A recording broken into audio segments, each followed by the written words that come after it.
And feel free to comment in the little chat box, or if you speak verbal, I'll hear you through my phone.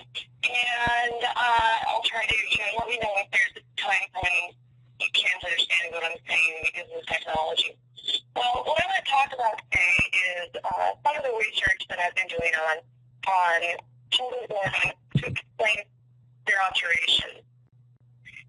And the overview of my talk is that I'm going to start by looking at some issues around what is progressing in how students in elementary, I'm not really talking about middle grades here, but it really extends up through the grades that learn about astronomy. I'm going to be using a theoretical framework considering the spatial thinking literature and learning progression literature. And then I'll use that to sort of explain this empirical study that I'll talk about where I analyze interviews with children from foreign instructional conditions and how that changed their understanding of the daily apparent motions from the stars and their explanations for that, as well as the phases of the moon. So I'll talk about some implications for teaching and learning from this study. Okay, so I'm used to using this presentation system. All right.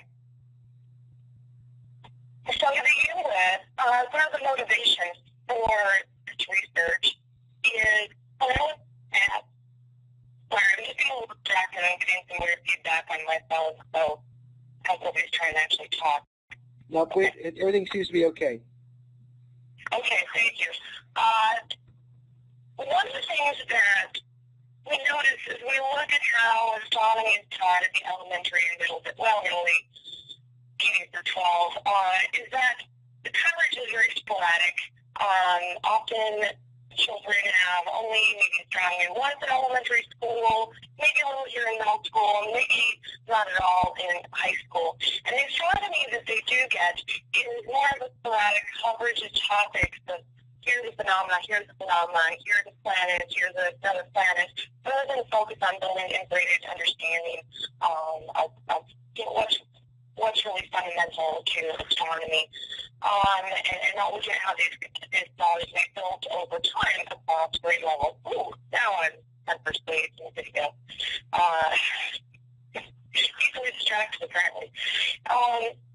And so anyway, so we know from years and years of literature that children and adults have difficult time explaining what we might consider elementary level astronomy. So things that are shown up in the elementary level standards, such as why we see stage, why phases of the moon, why we seasons. And in addition to this, the research literature often fails to investigate how students understand phenomenon from an Earth perspective and how that's part of how they explain the phenomenon. Rather, a lot of literature jumps straight to how they explain whether or not they understand the observations to begin with, because the observational aspect of the phenomenon. So the research that I will present here is part of a larger body of research that I've been working on in thinking about how students' ideas progress over time with instruction and build in sophistication. And to do this, I'm using a learning progression framework. So this learning progressions, if you're not familiar with this new body of research, are a way to really organize the research that we do in a way that will then help develop more appropriate standards, more appropriate instruction, more appropriate curriculum that helps students build in an integrated way big ideas across time. So the way I think of learning progression work is both a product, a learning progression that describes how students' ideas progress over time with appropriate instruction, but also as a research methodology that kind of shapes how I think about designing my studies over time across multiple conditions, etc. So learning progressions are organized around big ideas that are central to the field of science, or whatever field you might be looking at, a particular science. And those big ideas are ones that can explain a broad range of phenomena. And that's often important and central to learning progression research. Learning progressions are hypothetical to descriptions based on empirical research. They're not they're not always definite, and they're not always describing how all students will progress. And we try to build them using not just our knowledge of the discipline, but also how students' ideas change over time. And we try to improve our understanding of that by looking at multiple instructional conditions and students across multiple age bands. And as I said, learning progression does not imply that there's one linear pathway to get to the scientific idea. Students may meander through multiple pathways. But what we look for are potential stepping steps, people that are good, solid ways of understanding the world. It may not be fully scientific, but to help students get to the next level. And this would help us shape curriculum around the steps of skills. And finally, learning progression can be used as measurement tools. If you have a good description of different levels of sophistication, you can look at a group of students and figure out where they are with respect to that broader perspective on getting towards a scientific explanation. And it'll help you choose the appropriate instructional experiences for those children to move up to the next level up on the learning progression. So one of the things that the science community has done recently is to put together a new framework for science education. It's going to push us forward past the last round of science standards, which is the National Science Education Standards and Priority 2051 benchmarks for science literacy. And so we'll look at a way that really looks for what are the core ideas in science, how can we integrate them with practice and cross-cutting themes. And so I just pulled out a group of science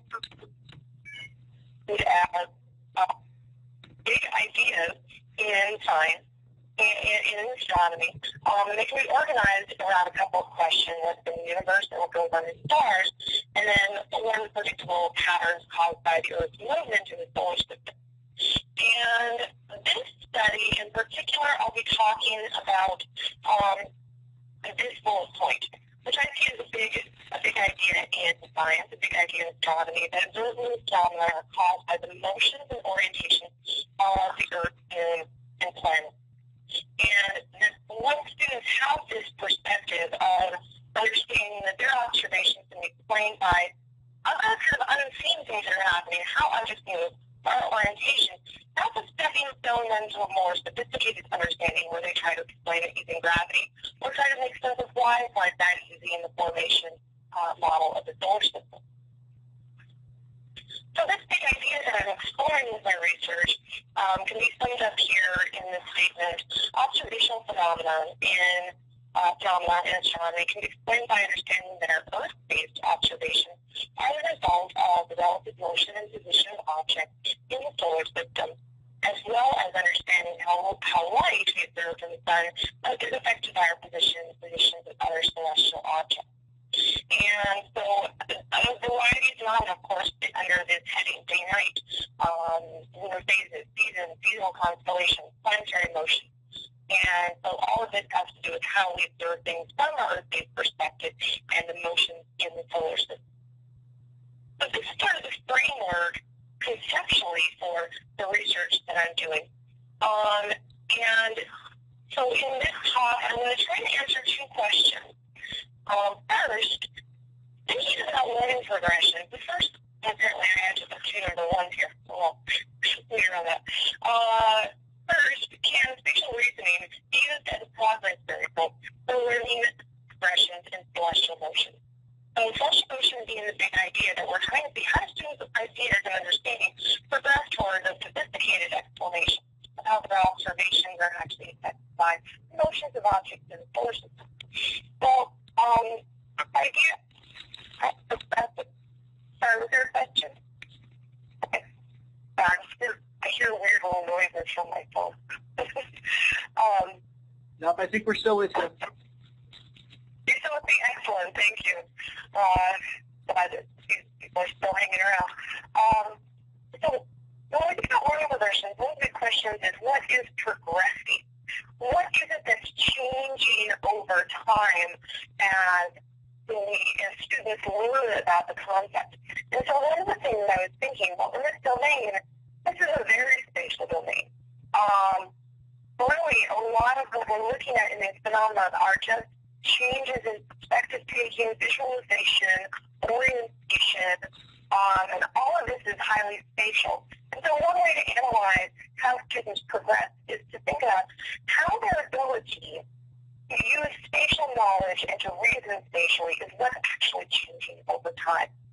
And so the second question is then, what aspects of spatial reasoning are challenging to students as they develop this great kinds of sophisticated model to explain daily celestial motion and lunar phases? So I'm not going to look at the entire body of phenomenon in celestial motion. I'm going to look at two phenomena that are kind of important at the lower great band and are kind of stepping off point towards more sophisticated explanations. And the first is just this idea that all of what we observe in the night sky actually appears to rise and set because the Earth is rotating. And I'm going to ignore the all circumpolar stars thing for this talk. And that's much more complicated for students. So just thinking about the sun, moon, and stars appear to rise in the east and set in the west as the Earth is rotating in the other direction. And then the second phenomenon we'll look at is, of course, lunar phases. We know that students have a lot of difficulty with lunar phases, but I think we can really explain that based on the challenging spatial reasoning that's happening as students progress in their understanding. All right. So the organization of this talk is, we'll use, in the organization section of this study, uses the assessment triangle. As many of students know, which is a National Research Council publication in 2001. And if you're interested in assessment, you should really read that book. And, of course, it's free because it's from the NRC, so you can just go off and download it.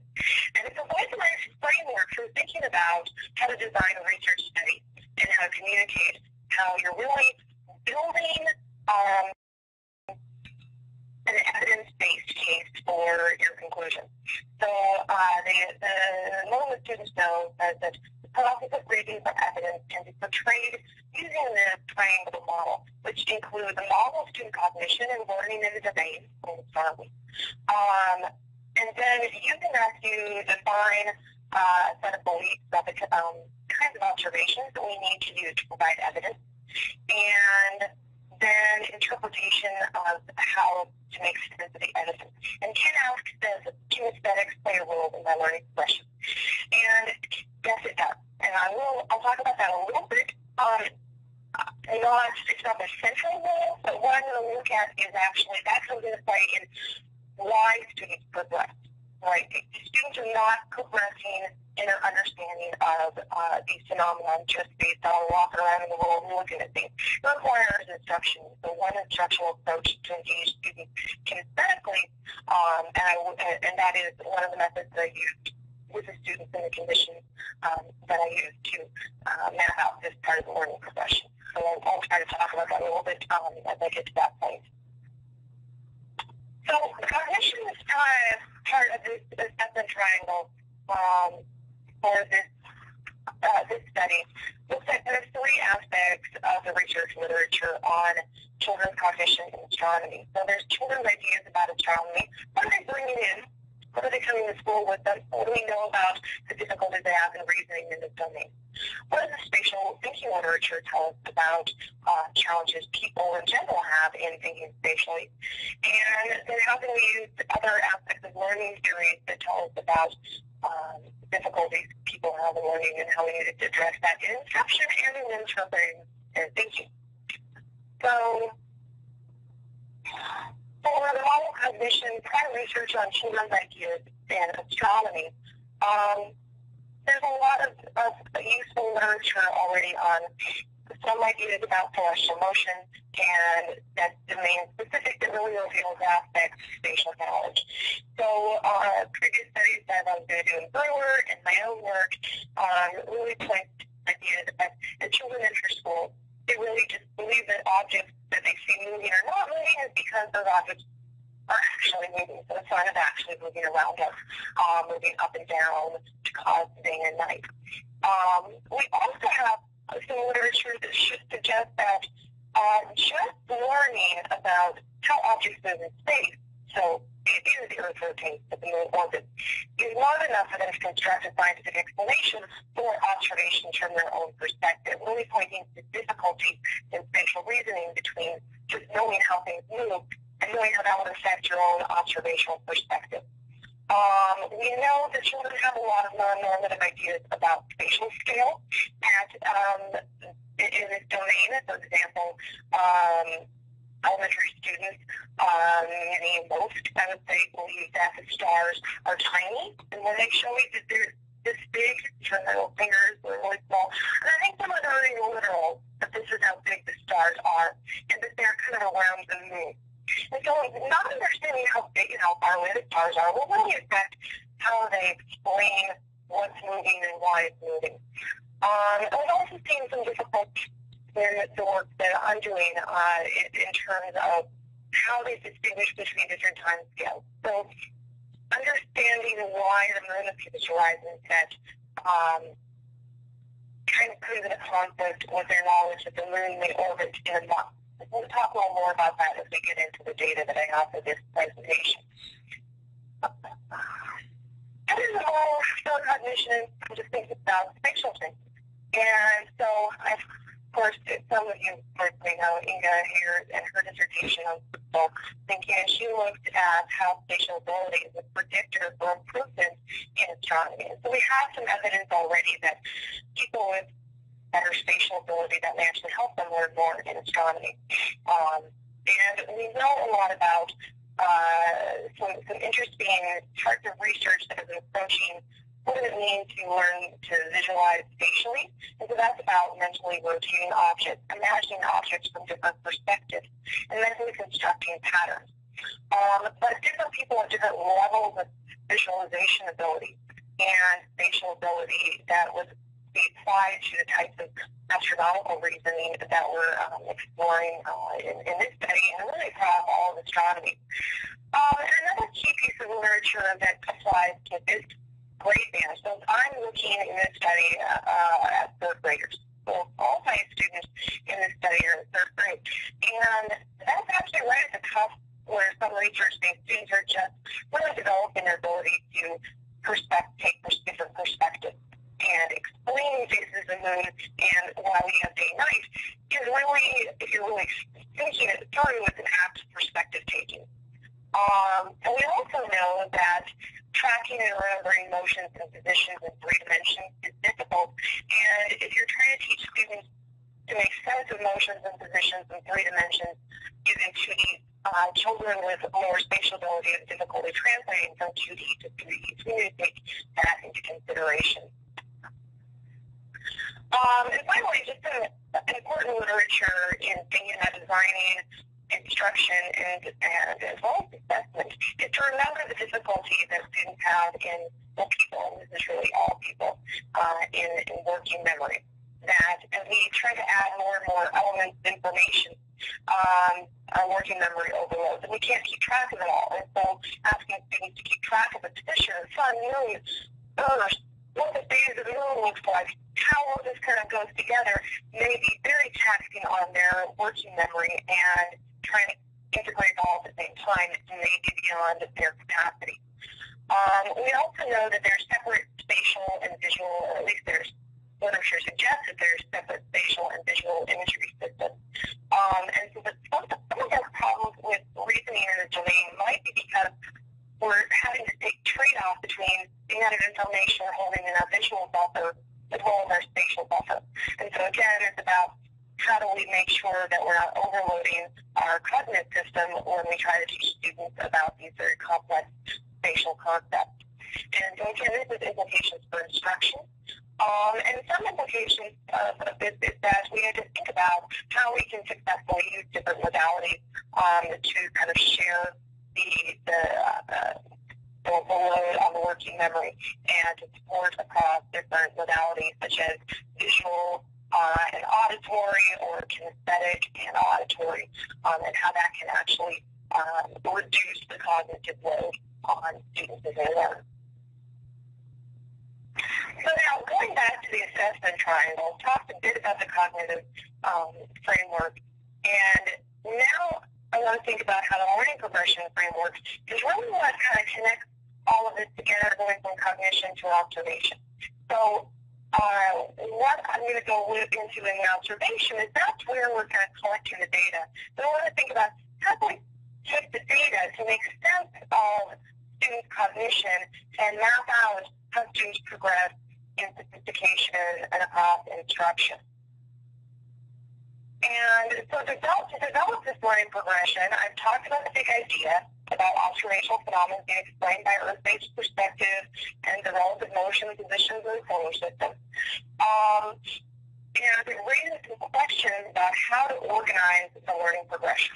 So the standard model of thinking about a learning progression is that you have different levels of sophistication, where you've got a big idea at the top, that's your upper anchor. There's a scientific explanation that scientists have figured out.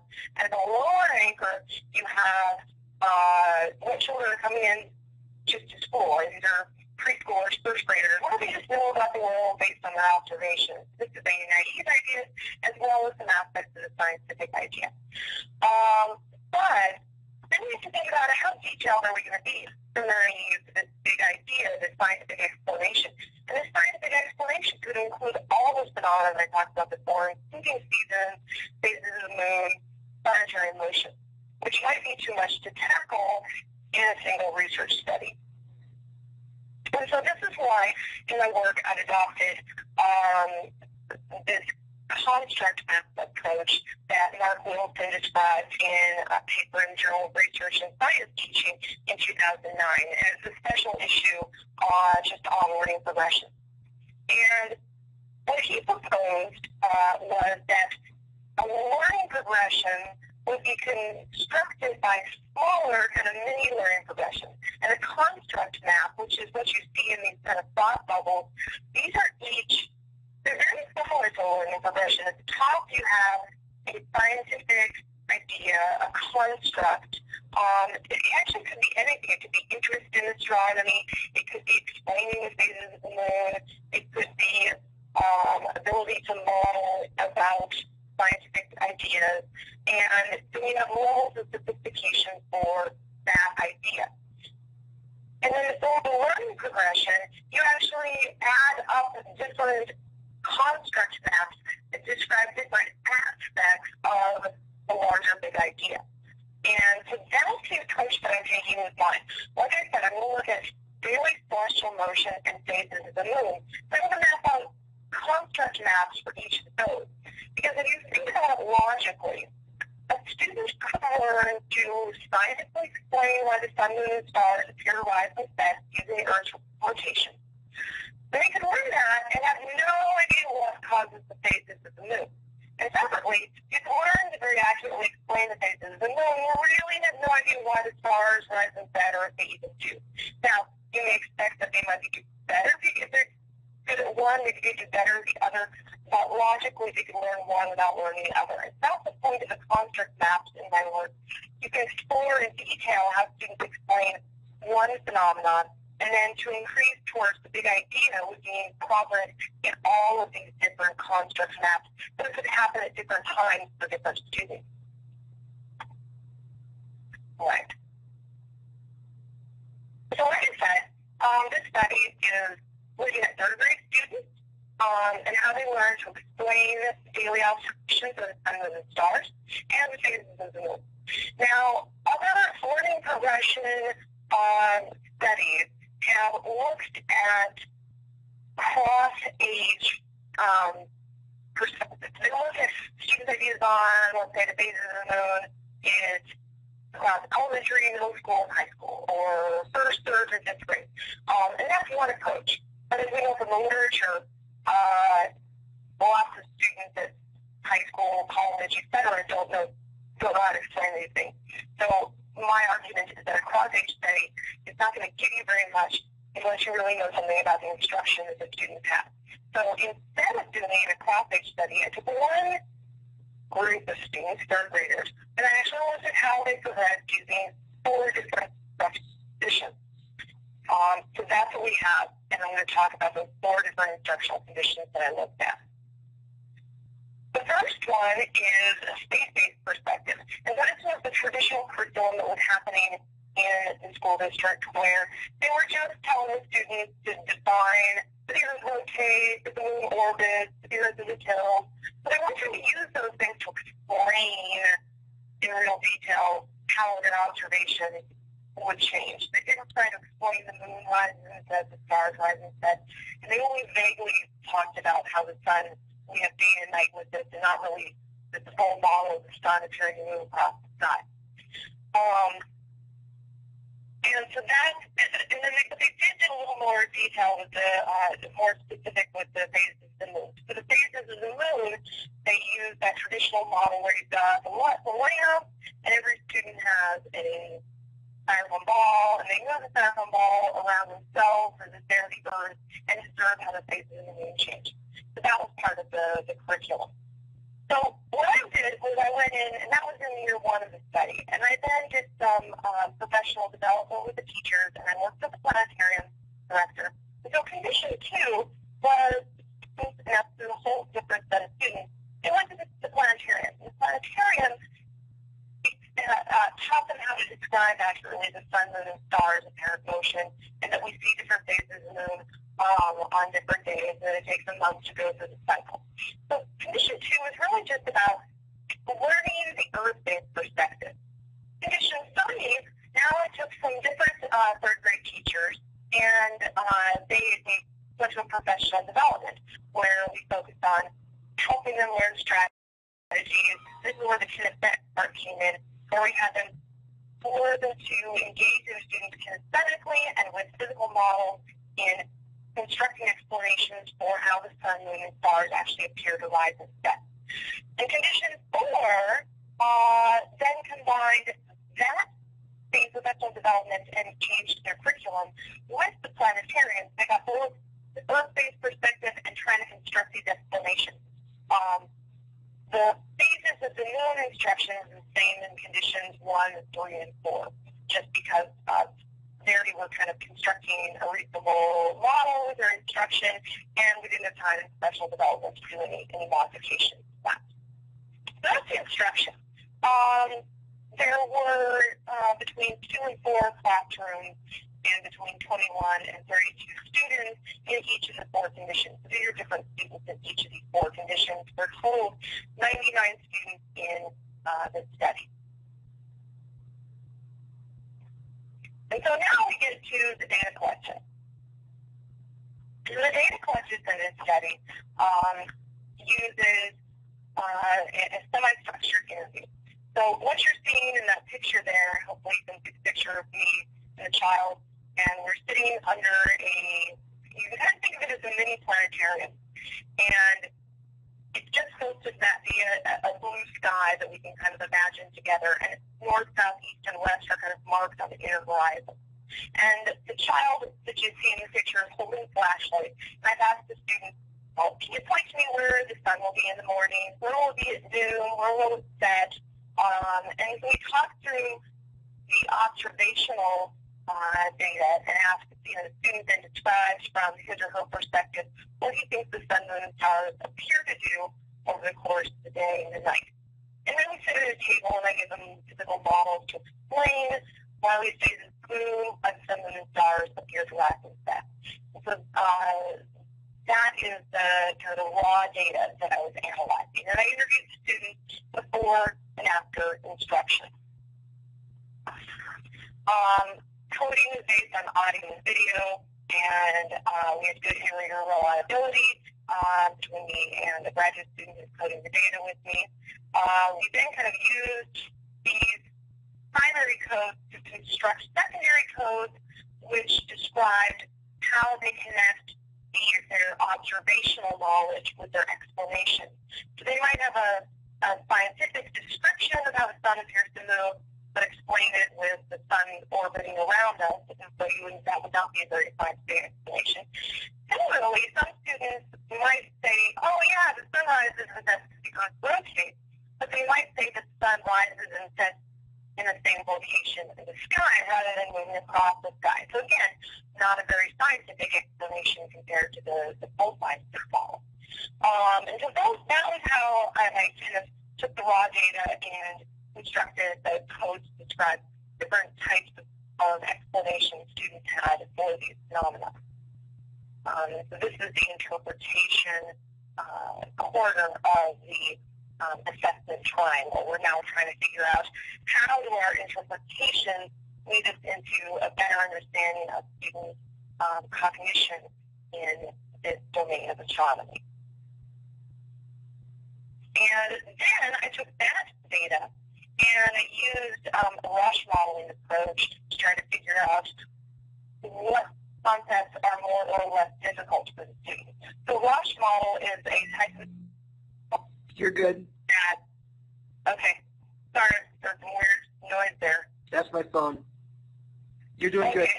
Well, it was weird because at the same time I got an email that that was my computer. Maybe it's for both of us. So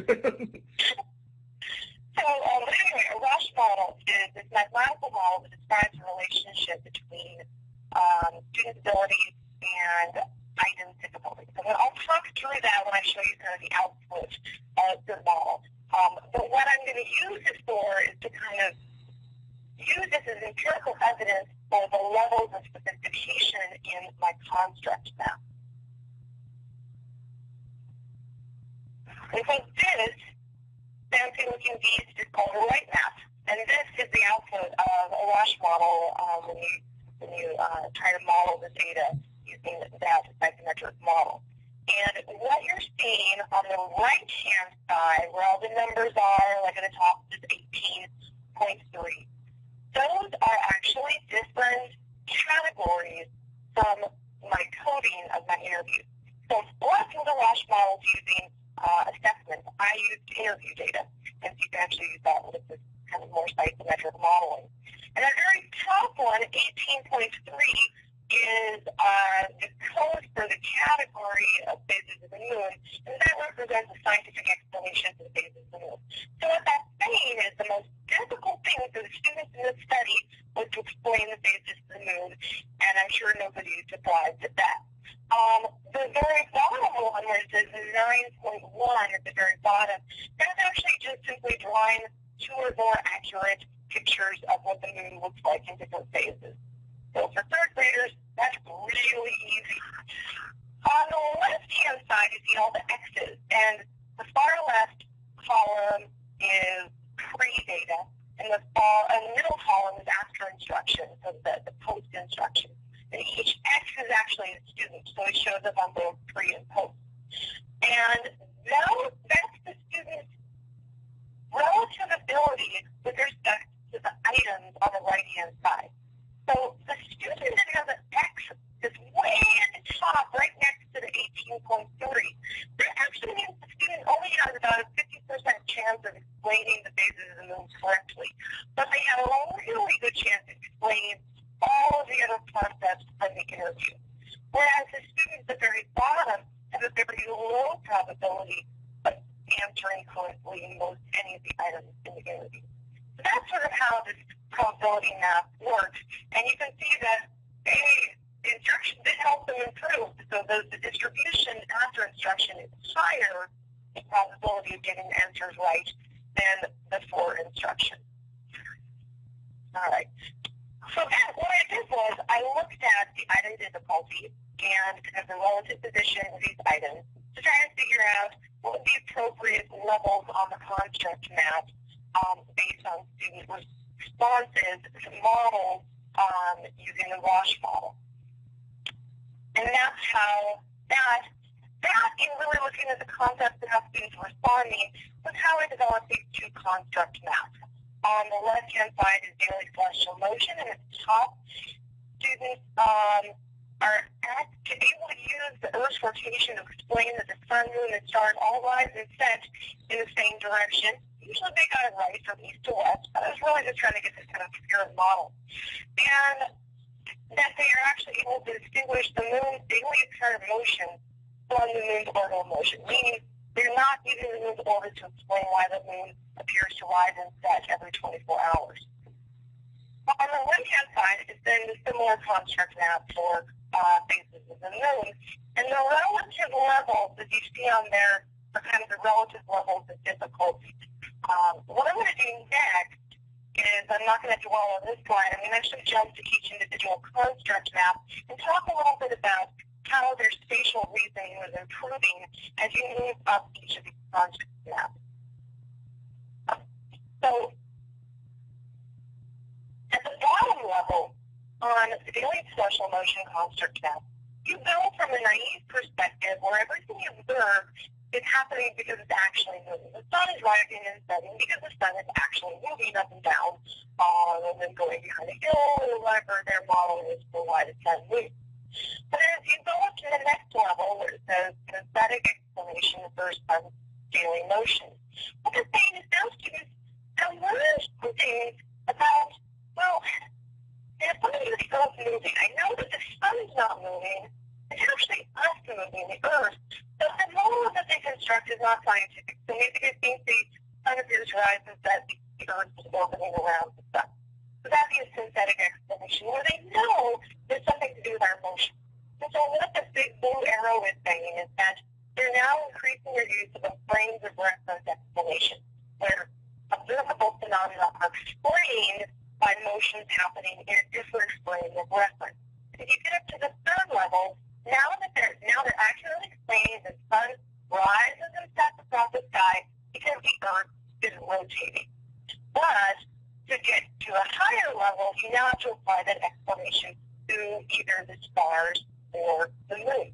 And you could do either one. That's why they're kind of separate boxes. You might explain the stars accurately and not the moon, or the moon accurately and not the stars.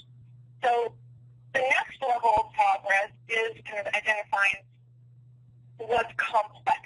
And one of the things that I've alluded to is that it's very difficult for students to distinguish between the moon appearing to rise and set because the earth rotates, and the fact that the moon actually is moving, orbiting slowly every 28 days.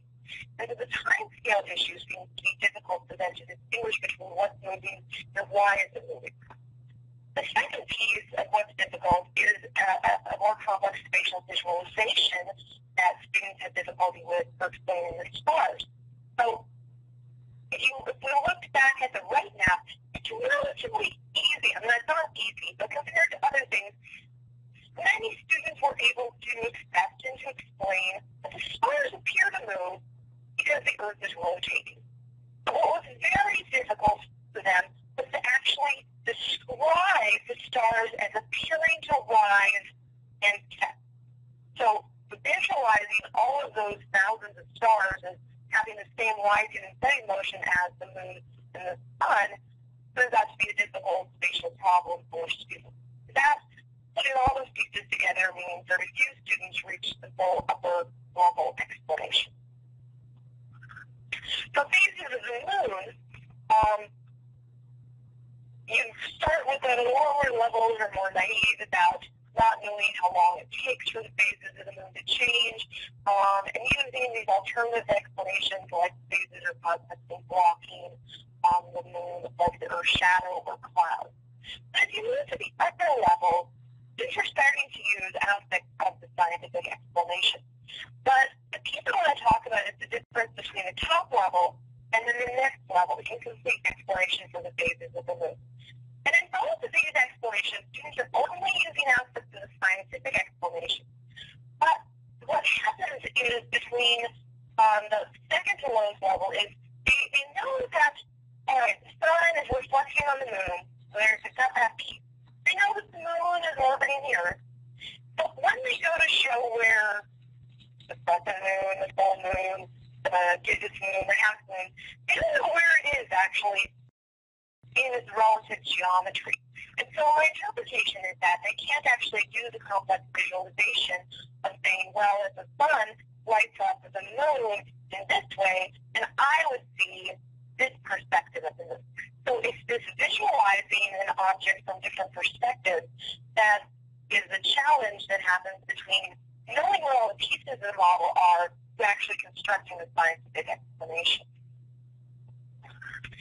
And so finally, I'm going to try to go through this quickly because I know we're going to run out of time pretty soon. I want to get some time for questions. But the next thing that I did was the construct maps so far were just based on the right map. And the right maps are probability maps. They're not saying exactly where the students are, on each of these levels of the construct map. So I want to use the construct map as a tool to describe student improvement. So I took the student's interview data and I applied it to the construct map so that each student has a unique level that they're at on each of the three construct maps. And so that's what this complex visualization is that you see here. Each of the four instructional conditions, 1, 2, 3, and 4, their pre-data and their post-data, and where they were on their level for the different instructional conditions. And so briefly, you can sort of see that there, especially if you look at conditions 1, 3, and 4, it's pretty easy to see, where the improvement was, and it was pretty, there's some pretty clear patterns of improvement. Condition 2, which is going to the planetarium, you can see that that had a wide variety of impacts on students,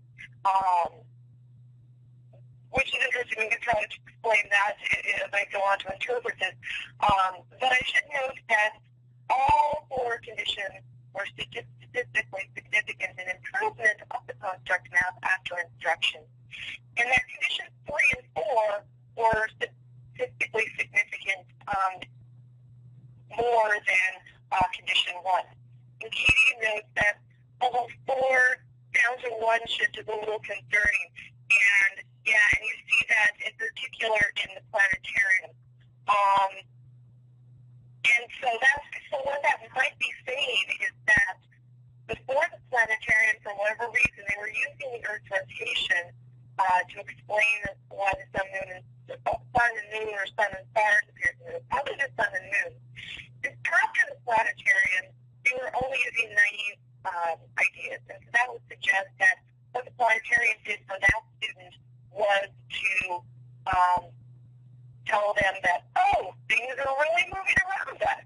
So it actually had not scientific ideas. But then you look at also, there's students that went from the naive perspective completely up to a level 5 based on the exact same instructional conditions. So there's some interesting fluctuations, and I think what you'll actually see if you do any instruction is that you do see this kind of fluctuation, that some students go down while other students go up, and you're just trying to hope that the majority are going to move up rather than just a sporadic fluctuation of ideas. So instructional condition 4, and actually I have another paper where I analyzed more specifically all of the changes in their understanding. And if you look at that data, the instruction condition 4 improved on both how they describe a pair of motions and how they explain it significantly better than if you look at just the other individual conditions. So there is a good case for using both the planetarium and the classroom together to get the most impact. Taking a quick look at the phases of the moon data, instructional conditions 1, 3, and 4 is the exact same, within structure variation explanation of instruction on the phases of the moon.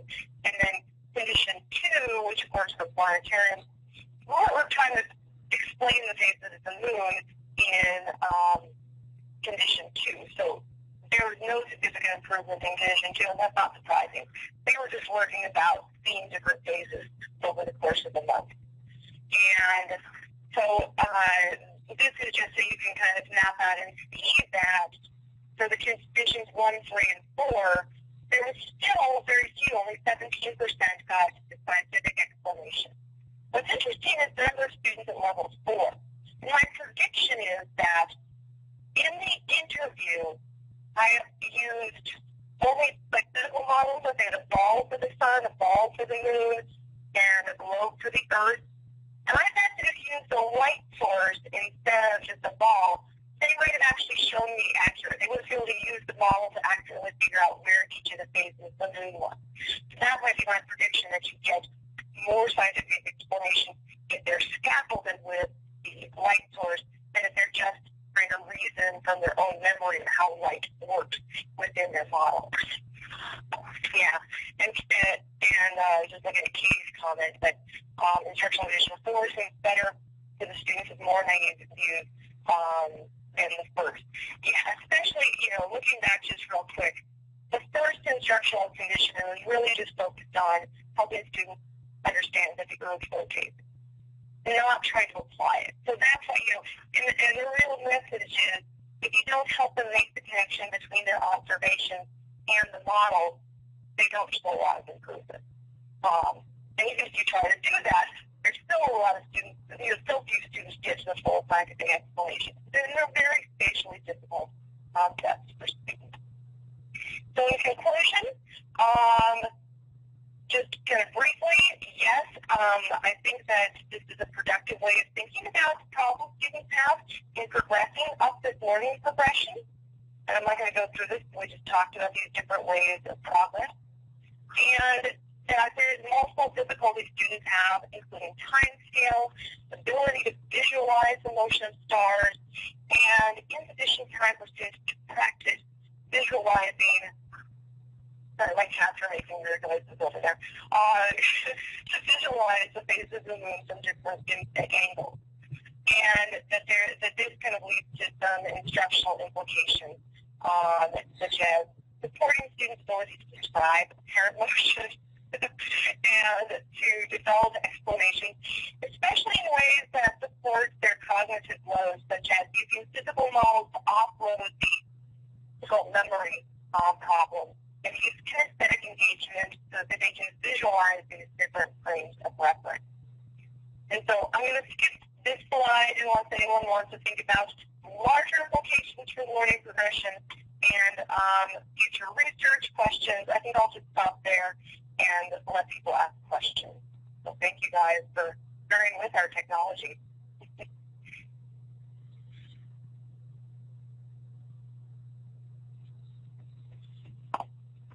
All right, let's open up the floor for questions here. I've got one. I actually want to, spatial reasoning and astronomy is actually the field that I want to go into researching. So my question is basically a chicken and the egg question. Do you think, or was there anything in your research that showed whether astronomy instruction improves spatial reasoning, or if they just already have spatial reasoning skills and they're learning how to apply it to the situation? Yeah, that's a good question. So, it's a chicken and the egg question. Does spatial reasoning, does the instruction improve spatial reasoning, or do students with more spatial reasoning improve in their understanding? And I think the answer is both. But I don't think that we have literature on that specifically in astronomy for sure. And because one thing that I didn't do in my research is I haven't really measured in this study like these separate kind of spatial ability measures. And what you really want to do is give them these spatial ability measures before and after instruction, as well as the control group to control for just you do better at these things that can take in one. But I think probably what happens is that we know that you can improve your spatial reasoning abilities. Okay, my cats are attacking each other behind me. Thanks, guys. Hey, Okay. Sometimes they come and talk to my audience. So I think the answer to your question is that the literature suggests that engaging in spatial reasoning type of work and certainly working with models, visualization is going to improve their spatial ability. But I also think that students who have a higher spatial ability to begin with are going to show more improvement than students who are struggling with the visualization part. So, but it's still, I think it's still an open empirical question to be investigated. Speak a little more to what the planetarium director actually did in situation 2 and then again in situation 4, and what might have been different between what they were doing in their presentation? I heard someone was talking, but I couldn't hear him. Okay, so you say it again? Sure, I'll say it again, sorry. I was asking about the planetarium director's role in section 2 and then section 4. What was different about what they did in the classroom, in the planetarium? I couldn't understand So the question was the person who's running the planetarium in the different instructional interventions, what's their role and how does that, the person who's making the presentation, how does that impact the study? So, let me talk a little about the planetarium condition, and let me go ahead and jump to the next slide because it has my website. And if you're curious about the details on that planetarium program, I have some papers on my planetarium research and that describe that particular program. So my collaborator, Cindy Slagle, the planetarium director, she was the planetarium director in the district, and she is this is a live program where she engaged students kinesthetically in the program. This is the program I designed for my dissertation study, where students actually track with their arms the paths of the sun, moon, and stars during the program as an additional way beyond just hearing about it and visualizing it to kind of embody the motion of these objects. So their students are highly engaged throughout the program through this kinesthetic piece. And so what's the difference in cases 2 versus 4? And whose name? Sorry, whose name were you asking about? Yeah. Well, and so the difference between case 2 and case 4, conditions 2 and 4 had the same planetarium shows and taught by the same person. And of course, there might have been a little bit of variation, show to show because it was live, but it was basically the same script. The difference was that condition 4, after going to the planetarium, they went back to their classroom and also had their astronomy unit, whereas condition 2 was interviewed immediately after going to the planetarium.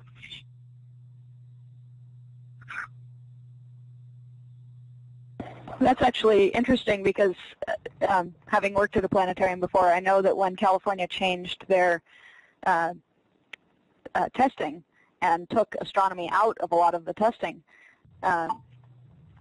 while some teachers canceled their planetarium show field trips because it wasn't on the test, others still came to the planetarium, but that was the only instruction that the students got. Yeah.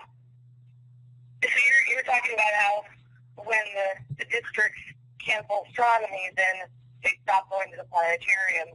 Well, one of the sad caveats to this study is that the district I was working with for this study and the planetarium director that I was working with, immediately after, at the same semester, at the end of that semester, when we finished collecting data and collecting all the data on the students learning in the planetarium, they actually closed the planetarium, and now my collaborator is a middle school English teacher. Not my. Yeah.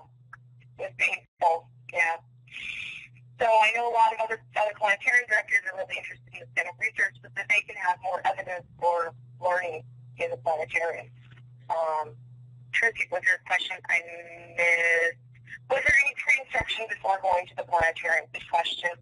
No, the planetarium condition, what those students had was they'd been to the planetarium before in probably first and second grade, so this is not their first planetarium visit, but their previous visits were not focused on this very concentrated how the things appear to move over the 24-hour period. And so the only instruction they had on astronomy between the first interview and their post-interview was their planetarium visit. And then they let their teacher happen to have conversations on astronomy, but I don't think that they did. So that was the instruction.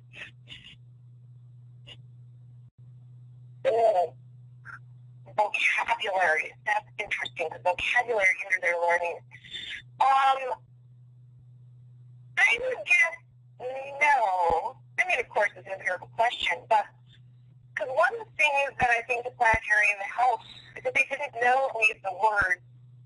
Really, the words they were talking about were like sun, moon, stars, light, set, constellation. In addition to hearing the words, they were being constantly reinforced with visualization, which is a great thing about a planetarium, as well as their own kinesthetic experience. So it was very much approached from what's described. So the planetarium director did use language of, she would say things like, let's watch the sun appear to rise and set across the sky as the Earth rotates. So she used language to imply and talk about the Earth's rotation without just, really focusing on that as a central piece. And a good question about, was there a significant difference in spatial reasoning skills of boys and girls in grade 3? The literature says there is significant, you often already see, I think, spatial differences in boys and girls. But I actually did compare boys and girls on pretty much all of the codes and categories in my study, and only found maybe like 1 or 2 categories where there was a difference in gender. So not enough to say that there was a big difference in gender. And any differences actually, I think, were disappearing by the post-test, so it's more of a pre-test. So, either this type of instruction equally supported boys or girls, or this type of spatial reasoning gets washed out in this kind of data. But yeah, that's a good question, and I didn't see gender differences. All right. Julie, we are out of time, and you have been fantastic in working this communication hiccup here and working through the cell phone, but we appreciated your CAPs being a part of the presentation as well, and I think I speak for everybody when I say thank you very, very much. You're welcome. Yeah, thank you guys. Feel free to send me an email.